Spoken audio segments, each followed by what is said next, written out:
your eyes and hit the guy. Oh, big shot. Big right hand and wins. Oh, big shot there on the inside. Right hand. This is over. Referee's in after shot. Oh, and look at that uppercut. Down goes Moon. Nag-aati ka po mga laban, A3 Boxing TV. Balik sigla na naman ang buong sambayan ng Pilipino. Muling bumabangon ang sigaw ng mga boxing fans dahil isang halimaw na naman ang magbabalik sa gitna ng ring. Tinaguri ang Canelo Alvarez ng Pilipinas. Isang daang% knockout artist. Isang pangalan na patuloy na umuukit ng takot sa middleweight division. Hindi sa salita, kundi sa bawat suntok na bumibitaw. Such thing as being too tough for your own good. Good job getting into a firefight.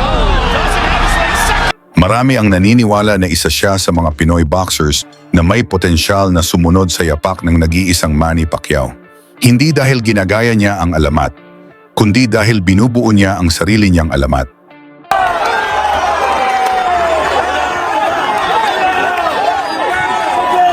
May suntok na parang pinagsamang kaliwa at kanan ni Pacman. Sa bawat bitaw may bigat, sa bawat tama may kasunod na pagbagsak, at sa karamihan ng pagkakataon may katahimikan pagkatapos ng bagyo. Oh, and look at that uppercut. Down goes Moon. Siya si Weljon Triggerman Mindoro, nagmula sa angkan ng matatapang ng Zamboanga, Mindanao. Isang mandirigmang hinubog ng hirap, disiplina at tapang. Malinis ang kanyang record, 16 na laban, 16 na panalo, 16 na knockouts, walang bahid ng pagkatalo.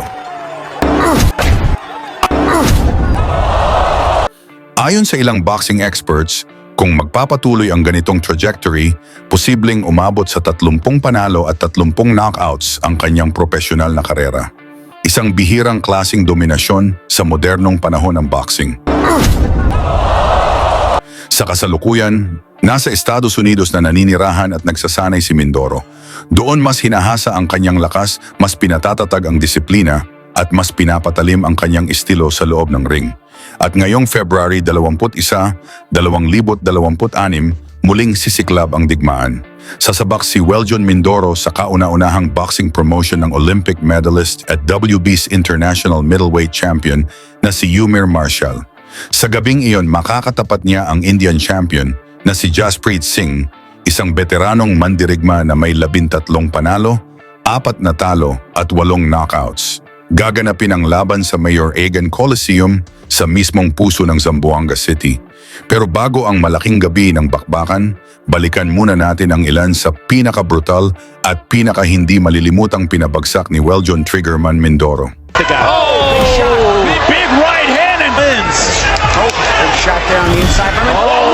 Right hand. This is over. Top 1, Omar Gutierrez Munguia, isang undefeated na prospect mula Mexico na may 8 panalo at 6 na knockouts ang humarap noon kay Mindoro. Itinuturing siyang future world champion. Pero sa unang round pa lang wala nang paligoy-ligoy ang Pinoy. Sunod-sunod na mabibigat na suntok ang pumasok. Isang solidong tama, bumagsak ang Meksikano, technical knockout. Maagang tinapos ang laban.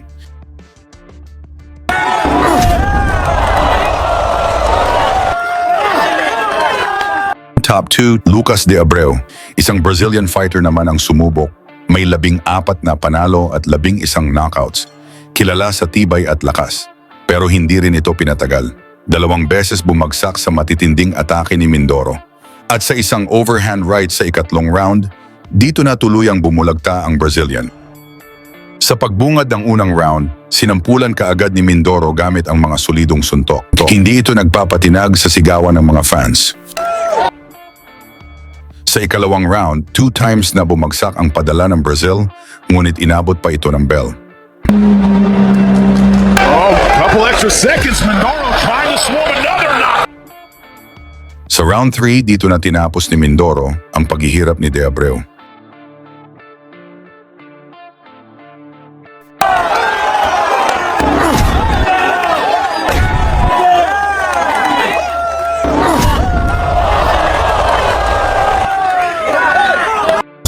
Tyler Goodjohn. Mula United Kingdom, dumating ang isang boksingerong tinaguriang Tornado.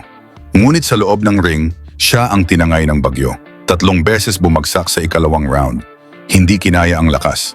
Maagang nagtapos ang laban. From Mindoro. Down goes Good Job. Such thing as being too tough for your own good.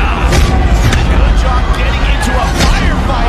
Doesn't have his legs second. Top 4, Mao Tameda, Japan. Isang Japanese fighter naman ang humarap. Pinsan mismo ni Naoya Inoue. Nagbanta pang patutulugin si Mindoro. Pero kabaligtaran ang nangyari. 2 beses siyang pinabagsak ng Pinoy halimaw sa loob lamang ng unang round.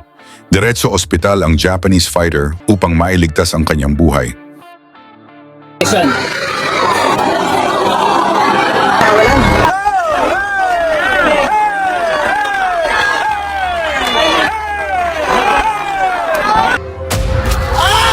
Nice one to Nice na!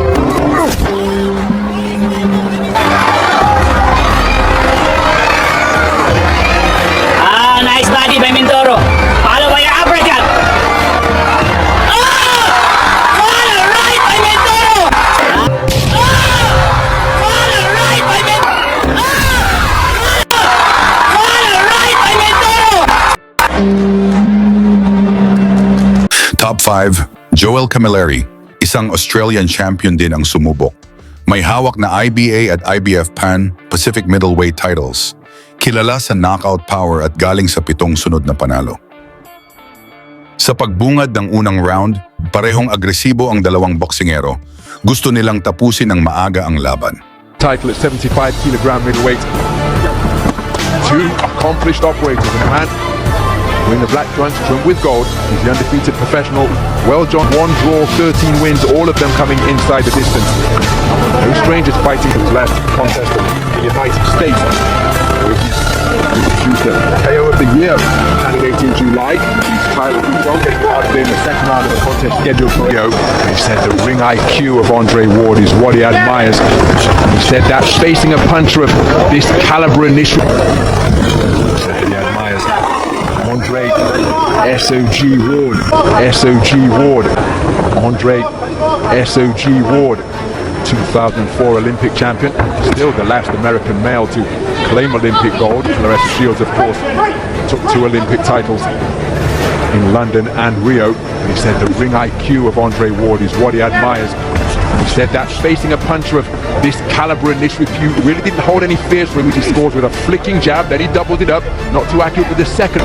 But he said that's behind a low-held guard, an identical 74.65 kilograms. Marching laterally both left and right against Camilleri.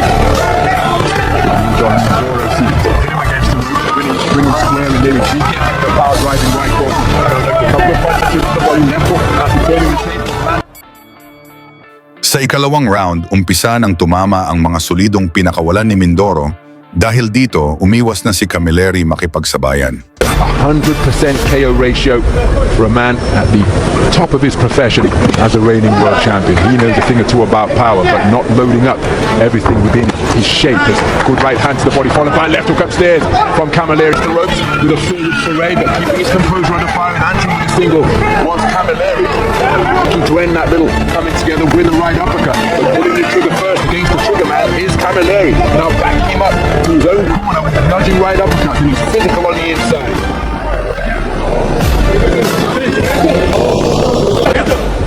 So action just on the edge of range as Camilleri continuing to be, oh, what a beautiful left jab, my goodness, came out on an upward trajectory from out of the line of sight of Mindoro, from around the kneecap, just cracked right into his face to disrupt his forward movement. Beautiful shot with that lead left from Camilleri as the two men test the tension of the strands just above our commentary position. Approaching the halfway stage is the overhand right from Camilleri with a speculative shot. Continuing to move effectively, laterally both clockwise and counterclockwise. Mindoro separated two. Closing seconds of the second round. And again, just even though Mindoro made his man miss and came out of a crouch with a speculative overhand right, the dynamic, darting, and elusive movement of Camilleri just give you the impression that he's controlling the Sa ikatlong round, patuloy ang paglaban ni Camilleri sa distansya, ramdam nito ang panganib na dala sa kamao ng Pinoy. Well, Mindoro out aggressively and letting a fusillade of punches go, and a couple of the body shots did get through, followed by a flashing right uppercut. Pinned in his own corner is Camilleri, keen to try and fashion a clinch, but then just, oh, beautiful two-shot salvo to the body from Mindoro. Perhaps his best punches of the entire contest as he sunk his feet into the canvas and got real leverage onto his shots. But now it's Camilleri walking down the knockout artist, and he's teeing away to the body before cuffing away with a right hook to the head. And again, in 2019, curse of the punch-up before opponents and seeing them fall. Will the curse of the punch-up befall? Well, John Mindoro tonight. Still early days, of course, in this battle for the Asian Continental title at 75 kilograms. But oftentimes, when a punch-up is landing cleanly and the opponent is still there, or sometimes the punch is instinct from Camilleri. He's possessed of that barroom brawl of a blow from Mindoro. Couldn't quite find the range as he walked his man down, but Camilleri landed with the inside of the glove, and then an altogether cleaner right hand, and another one from Camilleri, followed by that, walking beautifully off the rope as Mindoro tried to respond with a right uppercut of his own. Dito sa ika-4 na round, dito na natikman ng Australiano ang bangis sa halimaw ng Mindanao. Going the 10-round distance, so 8 rounds. His man back to the ropes and lands with a right cross. For him, very dynamic man. Mula sa magkasunod na suntok ni Mindoro, inawat ng referee ang laban at binilangan ang Australian champion. Beginning to be teed off upon by Mindoro. Is this a stoppage?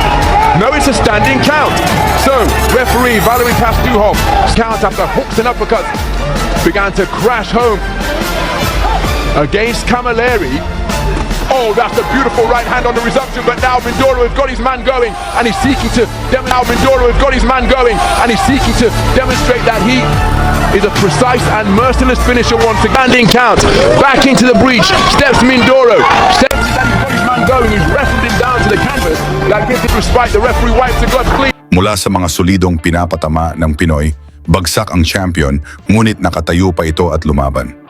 Of the round, there's still a minute and a half to go in round number 4, and bobbing and weaving, trying to, but he's taken by commentary position, bobbing and weaving, trying to hold off, but he's taken.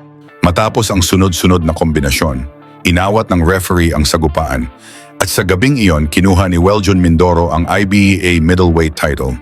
Isang sandaling naging tahimik ang arena dahil dito umakyat sa ring ang nag-iisang Manny Pacquiao upang ipahayag ang kanyang paghanga sa bagong puwersa ng Philippine boxing. Ngayon, iisa na lang ang tanong. May chance kaya si Mindoro na mag-champion dito sa middleweight division? Ikomento ang inyong opinyon. At isama kung tagasaan kayo para malaman natin saan na umabot ang suporta ng mga Pinoy sa laban ni Mindoro kontra Singh ngayong February 21, 2026.